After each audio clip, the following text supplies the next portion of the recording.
Hello बच्चों, how are you my dear students? In our previous video lecture we have already discussed about electric charge and its properties. Okay, today we will discuss about linear density of charge, surface density of charge and volume density of charge. तो मेरे प्यारे बच्चों, हम लोगों ने अपने पिछले कुछ वीडियो लेक्चर में क्या क्या देखा, उसमें हम लोगों ने देखा और सीखा। क्या सीखा? इलेक्ट्रिक चार्ज और उसका प्रॉपर्टीज। जैसे इलेक्ट्रिक चार्ज का हम कई प्रॉपर्टीज के बारे में पढ़े, जिसमें से कुछ था charge is quantized, means that Q is plus minus ME, charge is conserved, charge is additive, charge is invariant, like charges repel each other, unlike charges attract each other. Okay? और आज जो है हम लोग पढ़ेंगे लीनियर डेंसिटी ऑफ चार्ज। तो मेरे प्यारे बच्चों, हम लोगों ने चार्ज करने का प्रोसेस सीखा, मतलब चार्ज कैसे किया जाएगा किसी बॉडी को। तो चार्ज करने का तीन जो प्रोसेस होता है, जिसमें से हम लोगों ने जाना क्या क्या जाना। तो पहला वाले प्रोसेस में हम देखा चार्जिंग बाय फ्रिक्शन। इसमें एक बॉडी को दूसरे बॉडी के साथ रब करके चार्ज किया। दूसरा क्या था? Charging by conduction. Charging by conduction में क्या किया? एक चार्ज कंडक्टर लिया और एक अनचार्ज कंडक्टर लिया और दोनों को एक दूसरे के कांटेक्ट में रखा या किसी वायर से उसको हम लोगों ने क्या किया? जोड़ दिया। ओके, तो ये वाला जो प्रोसेस था हमारा चार्जिंग बाय कंडक्शन था। तीसरा था चार्जिंग बाय इंडक्शन। इसमें चार्जिंग के दौरान चार्ज और अनचार्ज कंडक्टर के बीच कोई फिजिकल कनेक्शन नहीं था। तो ये सब हम लोगों ने पहले से सीख चुके हैं और आज जो है हम लोग पढ़ेंगे क्या? Linear density of charge. तो देर न करते हुए अपने वीडियो लेक्चर को आगे बढ़ाते हैं। चलिए देखते हैं। देखिए, अब कोई चार्ज वायर ले लीजिए, कोई चार्ज तार लीजिए। चलिए, इस तार पर चार्ज को देखिए, जिसका डिस्ट्रीब्यूशन यूनिफॉर्मली है। मतलब यह जो तार जो है मेरे प्यारे बच्चों, वह यूनिफॉर्मली चार्ज है। कैसे चार्ज है? यूनिफॉर्मली चार्ज है। ये तार जो है यूनिफॉर्मली चार्ज है। तो लीनियर डेंसिटी ऑफ चार्ज का मतलब क्या हो गया? इसका मतलब यह हुआ मेरे प्यारे बच्चों कि यह देखना है कि इस बॉडी के यूनिट लेंथ में कितना चार्ज है। तो मान लेते हैं कि L लेंथ में Q चार्ज है, तो एक लेंथ में कितना हो जाएगा? Q by L। इसी क्वांटिटी को हम लोग बोलेंगे, क्या बोलेंगे? Linear density of charge. Clear है? चलिए, इसको देर न करते हुए इसको जल्दी से खत्म कर लीजिए। क्या लिखेंगे? लिखेंगे कि it is defined as charge per unit length. Charge per unit length of a uniformly charged body. Uniformly charged body. Okay, इसको लेमडा से रिप्रेजेंट करते हैं। तो it is denoted by lambda. Therefore lambda के लिए फॉर्मूला हमारा क्या बना हुआ है? ऑलरेडी हम लोग फॉर्मूला बना चुके हैं। लेमडा के लिए है Q बाई L। लेमडा के लिए है क्या है मेरे प्यारे बच्चों? Q by L। Where Q क्या है? Charge of the body. Charge of the body मतलब टोटल चार्ज। टोटल चार्ज, बहुत बढ़िया।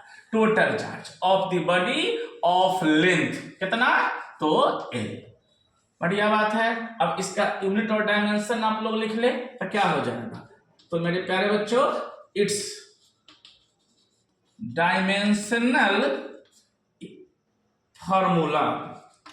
It's dimensional formula is. चलो शुरू करते हैं। हम पढ़े थे I के लिए क्या पढ़े थे? Q by T। I क्या है? I हमारा इलेक्ट्रिक करंट है, तो Q चार्ज है, तो Q के लिए क्या हो जाएगा? I into T.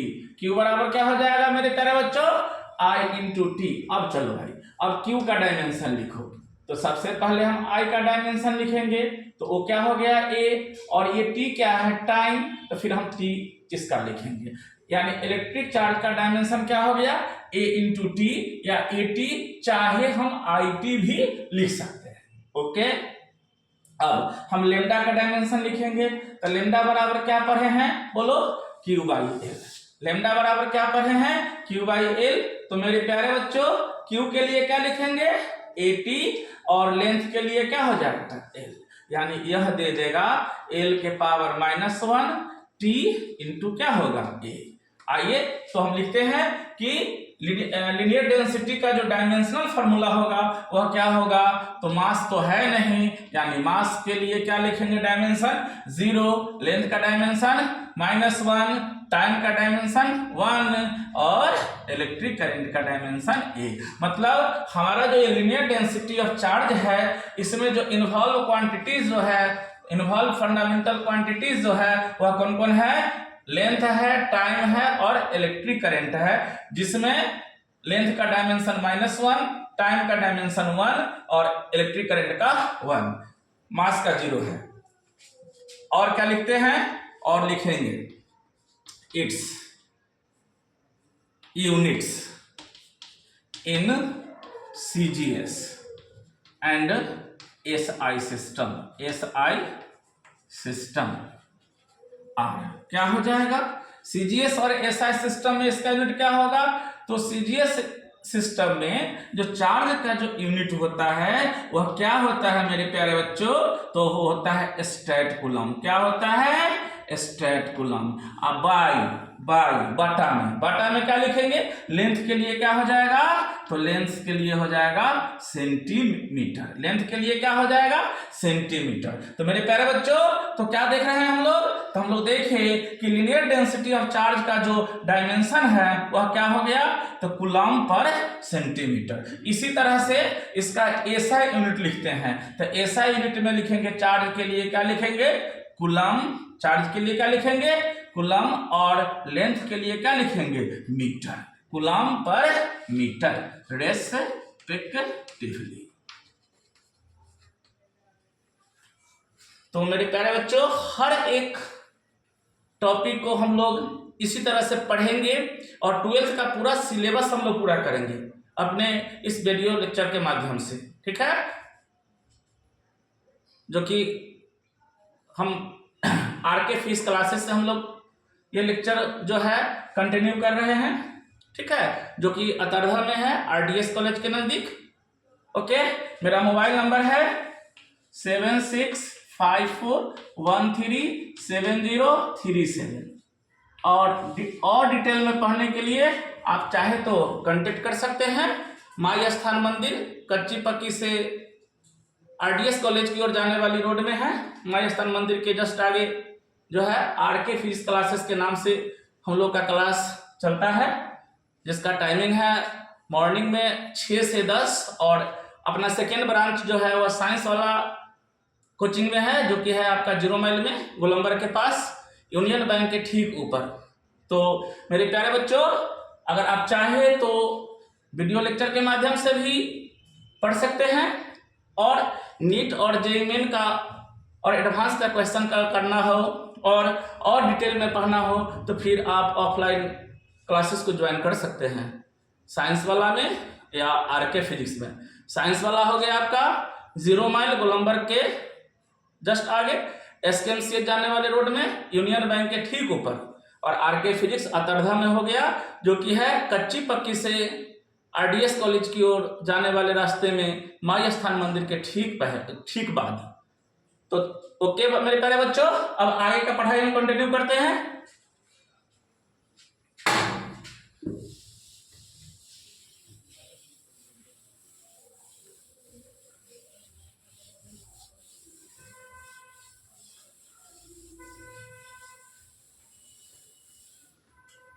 तो नेक्स्ट जो है हमारा जो है वह क्या है, surface density of charge, surface density of charge, surface density of charge.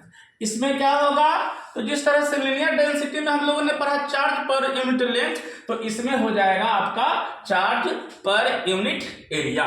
मतलब मान लो बेटा कि कोई सरफेस है मान लो, और इसका जो है इस पे चार्ज का जो डिस्ट्रीब्यूशन जो हुआ है वह कैसे हुआ है, यूनिफॉर्मली हुआ है। कैसे हुआ है, यूनिफॉर्मली हुआ है। मान लो कि इस सरफेस पर टोटल चार्ज क्या कितना है, Q है, और इसका एरिया क्या है, A है। तो इसका मतलब क्या हो गया, A एरिया में कितना चार्ज हो गया, Q चार्ज हो गया। तो मेरे प्यारे बच्चों एक एरिया में कितना चार्ज हो जाएगा, तो Q/A होगा। ठीक है, यूनिट एरिया में कितना चार्ज होगा, Q/A होगा। तो यही आपका बन जाएगा सरफेस डेंसिटी ऑफ चार्ज। तो इस पे ज्यादा समय को बर्बाद ना करते हुए इसको हम लोग पढ़ लेते हैं। और ये क्वेश्चन जो है पिछले साल बिहार बोर्ड में पूछा हुआ था, चलिए 12th बोर्ड के एग्जाम में। तो इसको कैसे डिफाइन करेंगे, इसको डिफाइन करेंगे, it is defined as charge per unit area, charge per unit area of a uniformly charge body, uniformly charged body. It is denoted by sigma. तो देयरफॉर सिग्मा बराबर क्या लिखेंगे, तो मेरे प्यारे बच्चों सिग्मा बराबर क्या लिखेंगे बोलिए तो, Q/A। बहुत बढ़िया, Q/A, वेयर Q क्या है, चार्ज, मतलब of the body, charge of the body है ना, चार्ज ऑफ द बॉडी। और A क्या है, area of the body, area of the body. ठीक है, इसका भी डायमेंशन और SI यूनिट लिखना चाहे तो डायमेंशन क्या हो जाएगा, इसका डायमेंशन अगर लिखना चाहे तो क्या हो जाएगा, इसका डायमेंशन जो हो जाएगा देख लो, सिग्मा का डायमेंशन लिखेंगे तो चार्ज का डायमेंशन बाय क्या हो जाएगा, एरिया का डायमेंशन। चार्ज के लिए क्या लिखते हैं, AT, और एरिया के लिए क्या हो जाएगा, एरिया के लिए क्या है, L²। तो ये क्या दे देगा, L के पावर -2 TA। और इसका SI यूनिट क्या हो जाएगा, SI यूनिट जो होगा लीनियर डेंसिटी ऑफ चार्ज का, तो चार्ज के लिए क्या हो जाएगा, कूलम, एरिया के लिए मीटर स्क्वायर। और CGS यूनिट क्या हो जाएगा, तो CGS यूनिट जो हो जाएगा इसका क्या हो जाएगा, चार्ज के लिए क्या हो जाएगा बोलो, स्टैट कूलम, और एरिया के लिए क्या हो जाएगा, सेंटीमीटर स्क्वायर, सेंटीमीटर स्क्वायर। तो ये जो है सरफेस डेंसिटी ऑफ चार्ज का, ये SI यूनिट भी बिहार बोर्ड के एग्जाम में पूछा जा चुका है। ओके, तो सरफेस डेंसिटी ऑफ चार्ज के बारे में हम लोगों ने सीखा, charge per unit area. Linear density के बारे में सीखा, charge per unit length.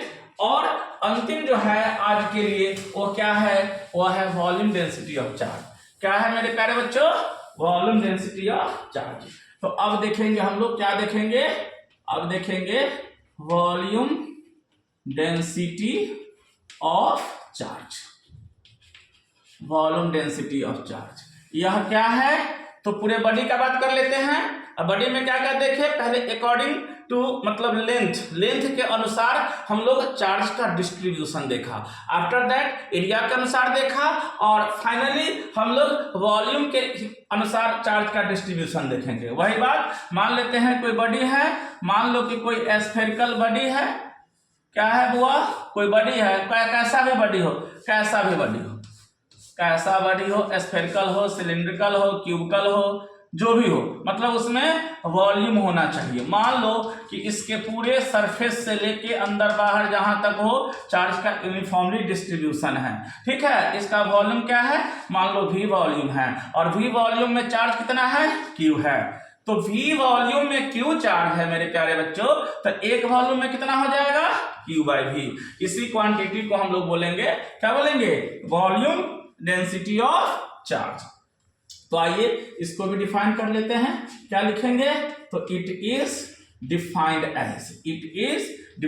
As charge, charge per unit volume, charge per unit volume, charge per unit volume of the uniformly charge body, uniformly charged body. ठीक है, बहुत बढ़िया। इसको represent करेंगे किससे, तो it is denoted by denoted by sigma, sorry इसको denote करेंगे रो से। तो देयरफॉर रो बराबर क्या लिखेंगे, तो मेरे प्यारे बच्चों रो बराबर लिखेंगे Q divided by V, Q divided by V, where Q क्या है, टोटल चार्ज, बहुत बढ़िया, total charge of the body. And A क्या है मेरे प्यारे बच्चों, सॉरी ए नहीं है, यहां पर हमारा क्या है, V है। V क्या है, तो V है हमारा volume of the body, volume of the body. Okay, इसी तरह से इसका डायमेंशन लिखो, फिर वही बात, डायमेंशन क्या हो जाएगा, यानी अगर हम रो का डायमेंशन लिखना चाहे तो क्या बोलेंगे कि सर सबसे पहले हम ऊपर चार्ज का डायमेंशन लिखेंगे, फिर नीचे वॉल्यूम का डायमेंशन लिखेंगे। तो चार्ज का डायमेंशन क्या पढ़े हैं मेरे प्यारे बच्चों, 80, बहुत बढ़िया। और वॉल्यूम का डायमेंशन क्या पढ़े हैं, LQ, यानी यह क्या दे देगा, तो यह देगा L के पावर -3T इंटू A, मतलब वॉल्यूम डेंसिटी ऑफ चार्ज में चार्ज का डायमेंशन -3, टाइम का डायमेंशन 1 और इलेक्ट्रिक करंट का 1, बहुत बढ़िया। इसका CGS यूनिट अगर आप लिखना चाहे तो क्या हो जाएगा, इसका CGS यूनिट जब आप लिखेंगे, इसका CGS यूनिट लिखेंगे वॉल्यूम डेंसिटी ऑफ चार्ज का, तो चार्ज के लिए क्या हो जाएगा, फटाफट बोलो, तो चार्ज के लिए सर हो जाएगा स्ट्रेट कूलम, बहुत बढ़िया। और वॉल्यूम के लिए सेंटीमीटर के माथा पर 3, मतलब सेंटीमीटर के पावर 3, बहुत खूब। और इसका SI यूनिट लिखेंगे, तो SI यूनिट में क्या हो जाएगा, तो मेरे प्यारे बच्चे SI यूनिट में चार्ज के लिए क्या लिखेंगे, कूलम, बहुत खूब। अब वॉल्यूम के लिए क्या लिखेंगे, तो मीटर के पावर 3, मतलब कूलम पर मीटर क्यूब। कभी कभी ऑब्जेक्टिव में ये भी पूछा जा सकता है, ये भी पूछा जा सकता है। BSc भी मतलब बिहार स्कूल एग्जामिनेशन बोर्ड का जो फाइनल एग्जाम होगा 12th का, उसमें ये सब टर्म पूछा जा सकता है। तो मेरे प्यारे बच्चों आज के वीडियो लेक्चर में हम लोगों ने क्या सीखा, पहला सीखा linear density of charge means charge per unit length. दूसरा क्या सीखा, सरफेस डेंसिटी ऑफ चार्ज, उसमें क्या सीखा, charge per unit area. And finally we learned about what, volume density of charge means charge per unit volume। Okay, तो फिर से एक बार थैंक यू। नेक्स्ट वीडियो में मिलते हैं कूलम्ब्स लॉ के साथ। नेक्स्ट वीडियो में हम लोग पढ़ेंगे कूलम्ब्स लॉ। धन्यवाद।